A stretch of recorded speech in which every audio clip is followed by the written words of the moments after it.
This is Lesson Between Reps, and today we are here with REUBEN AKANLIG-PARE from Tusk Foundation. Okay, so let's get into the work. Let's go.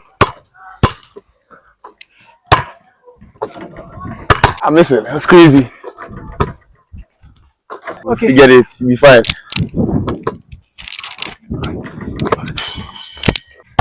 Coach Ruben, we are known for Swell Students Online. Where does that nickname come from?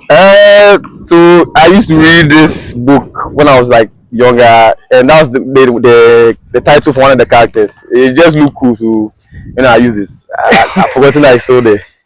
That's amazing. Yeah.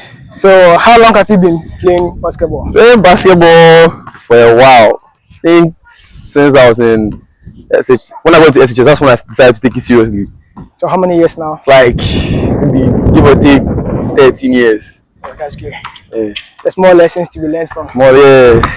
1, 2, open up, finish. Okay. Nice one. Yep. I think we're done. The next one will be finishing off 2. So here, 1, 2, and then we'll finish. Backboard. Good job, good job. Alright, I think one last one I normally work on is we are focused more on our footwork. So after the pound, we get here, we go 1, 2, and then we finish with the inside hand. So it's be like this, like that. Yeah, like that, like that.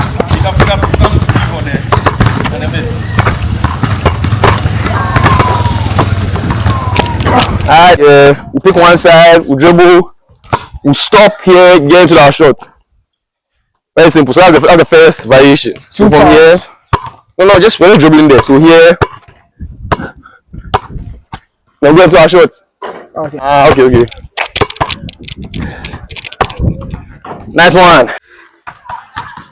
What's one skill or drill you focus on that separates you from a good player and a great player? One thing you should do between your reps is shoot free throws, because you take it for granted. I used to think, if you could shoot the ball, you can make free throws. Yeah, you can make free throws. That's a lie. That's a lie. You need to work on your free throws the same way you work on anything else in the court. Yes, very, very important. Yeah, walk us through a typical training session for you and how you make your skills work, your athleticism, and game prep. Alright, so for me, when I started, I wanted to be able to like dunk and then get to the basket. But later on, I realized that I'm not that athletic. So all I did was I used to watch a lot of film on specific players. Okay. Then pick stuff from there. Players like Tim Duncan, which is, I don't know, for my size, it doesn't make sense, but you learn a lot. Just watch whoever you feel like you play like. Because I'm not really flashy, so I used to watch him because, despite my size, I watch a lot of bigs initially. Okay. Yeah, so I learned how to like screen, where to roll, how to play in the paint. Even though it doesn't sound like you need to learn those skills as a guard, it helps. It really helps. Because you understand, it makes you understand playing with a big. Because if you know what to do, and maybe let's say I go here, right, and maybe my big screens for me, he goes the basket. Because I know where I want the ball when I'm rolling, I know where to put the ball for him. Okay. I know how to send the ball into the paint. So it helps. Don't put yourself in the box when you're like learning the game. Don't say, I'm a shooting guy, so all I do is come and shoot the ball. Body horizon. Yeah, it really helps. Yeah. Alright, so at this point normally I'll shoot a couple of free throws. So normally what I do is either I'll go 3 in a row or 5 in a row, depending on how long the workout to be. Okay. Yeah, so nice one. Let me carry it on for you. Oh no, 3 in a row. Okay. Nice shot. Nice one.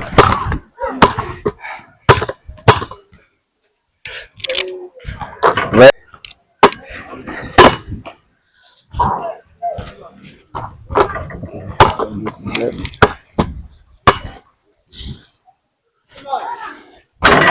So, moment of truth. Alright. Through Tusk Foundation, we are using basketball to teach purpose, unity, and discipline. What's one big life lesson that the game has taught you that you now pass on to the young players? One life lesson. You can't cheat the grind. If you don't work hard for something, you don't have it. Sure.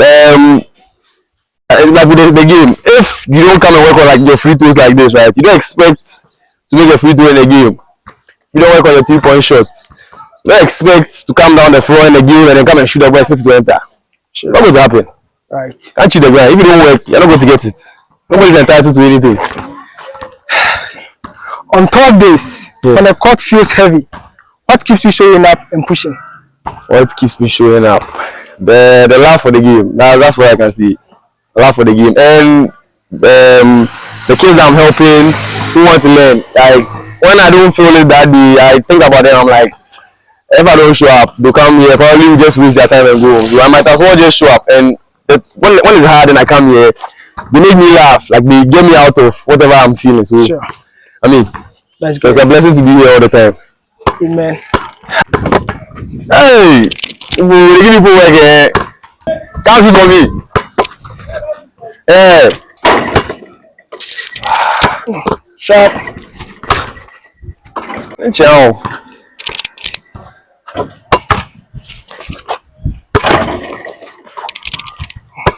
How does being part of something bigger like Tusk Foundation change your way of playing basketball and life? So with being part of the foundation, from being a player to being a coach, you need to surround yourself with people with the same mindset. It helps you like get where you want to get.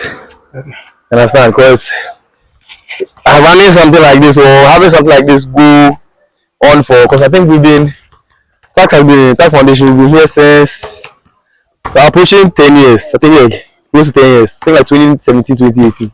We give or take maybe 2 more years, will be 10 years. It's a big achievement, like right, to be able to be successful at the top like all these years. Sure. So you need to surround yourself with people with the same like mindset in life. That's one of the easiest ways to grow and become better in life. Okay. For a young player in Accra watching right now, what's the #1 piece of advice you would give them to level up their game and mindset? Piece of advice: you have to be coachable, because you see that a lot of young people who are talented, they feel like because they are talented or they know that maybe you can shoot the ball, they have handles, they are better than like everybody. Sure. Maybe the guy who's coaching you might not have been as talented as you, right? But after his years of playing, he took his time to like learn the game, so he knows something that you don't. You don't. Yes. So you have to be coachable, and being coachable will send you further than just being talented. Because if you are talented and you're not coachable, nobody's going to want to play with you. Nobody wants to go to use you for, because they'll be like, oh, this guy doesn't respect. Why should I put him on? Why should I help him? Right. You have to be coachable. You have to be ready to listen. Okay. You have been in highlights and battles. What's one common mistake you see talented players making, and how do you avoid Talented players? I don't know how to put this, but a lot of people are, in a sense, arrogant. But to be able to play this game, you have to have some level of like arrogance, but more confidence. Like you should be humble, but on the court you can't take like, sorry to say, bullshit from anybody. So Sure. you need to be out there, but there's a very thin line between being confident and being arrogant, and you have to walk that line like very carefully, because if you fall to the arrogant side, you be talented, yes, but like then nobody wants to work with you. It goes back to the other one. You need to be confident in this game, no doubt about it, but you can't, you have to be humble to do it. You don't know who you are talking to. It happens a lot. People come on the court, they can play better than this guy. You are talking to the person anyhow. What if after basketball life happens and you go and meet that person somewhere? No, you don't know. So let's be confident, yes, but let's not be arrogant. Sure. Lessons between reps is all about real talk, drawing the grind. What's one hard-earned lessons from your career that changed how you play and live? Like I said earlier, if you don't work, you can't cheat the grind. If you don't work, you're not going to play. Earlier on, some of us, we got ahead of our peers earlier, so we felt like, oh, you knew better. Yeah, we are better. But then they kept on working, and they came to overtake us. We're not getting play time and stuff, and a lot of us were not happy, complaining to the coach and stuff. So I mean, one lesson I've learned is that you can't cheat Can't cheat. If you're ahead of someone right now, good, but continue working because you have the advantage. You can't stop because if that person continues working, you come and pass you and you take the position that you're in. Okay. How do you see Ghana basketball growing right now? I'm very happy with like I said the younger kids getting what do you call a lot of exposure because like I said back then it's very difficult for like kids to get exposure to basketball. One, courts, two, they didn't really have a lot of people. We didn't have a lot of people to teach the game. Sure. But right now we have a lot of academies around that like that are doing like an awesome job teaching and like growing the game in Ghana. So yeah, like shout out to all the academies in the country. People are doing an amazing job. That's great. What excites you the most about the future of the game here in Ghana? Right now, we have players who have traveled outside, putting Ghana on the map and putting us on notice that yeah, we have like players here who can like also hold their own against those outside the country. And I'm happy that it's happening now. So, I feel like some of my peers wanted to play, but they didn't get the opportunity. But they have to pave the way. People have to pave the way for other people to do it. And I'm excited right now. People I know personally are doing an amazing job outside, and they are making it known that if you work hard here, there's an opportunity for you to go. No matter how slim it is, it's there. Okay. So how many players do you know that's outside the country and they are doing much better? I think maybe close to 10. I think. Can you anyone from Tusk Foundation? We have Steven Avega, Sure. T-Boy, we have Ali. Who else do we have from Tusk? It's not coming to my mind right now. But some of my friends too, Bernard, Selassie,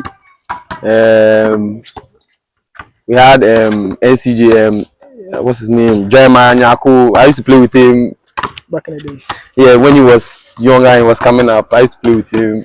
You see him, he come and dunk everything. But hey, I think in his high school he played with like Bronny, LeBron's kid. So okay. Yeah, exposure. Yeah. Any cool stories from your recent games or training session? Cool story. Oh no, not cool story. Let me see. Oh, we have a running joke during the the D1 team that we had a guy here, Divine, but he's traveled. Yeah, Divine. Yeah, he's traveled. He keeps on. He's called Fifi's father because he keeps on dunking on him. Keeps on dunking on him. Yeah, but I mean, Divine is also a hard. Yes, Divine too. I forgot to mention Divine. Shout out to Divine. I hope you watch this. Shout out to you, my boy. I wanted to put him on the show, but then yeah, he's not in the country. Yes, yeah. Big ups. Big ups to you. What's next for you? Your bigger goals on the court or through Tusk Foundation? My goals. So right now, life is happening. We need to. How do I say this? Life is happening. We need to try and find a way to, continue living and still grow the game. And it's very difficult in this country because we know that nobody puts basketball on. If it's not soccer in this country, nobody's going to mind you. But I mean, we are trying our best. We have plans. I can't disclose the plans, but we have plans, and you guys will see. Okay. What's your favorite pump-up song or pre-game rituals? So my pre-game ritual, I need to stretch. If I don't stretch, I can't like play or do anything. I need to do like a good warm up and pump-up song. I listen to a lot of like 90s hip hop, so a lot of Wu-Tang Clan and old songs. Okay. If you could tell your younger self one between reps, what would you tell them? One thing, tell my younger self. Sure.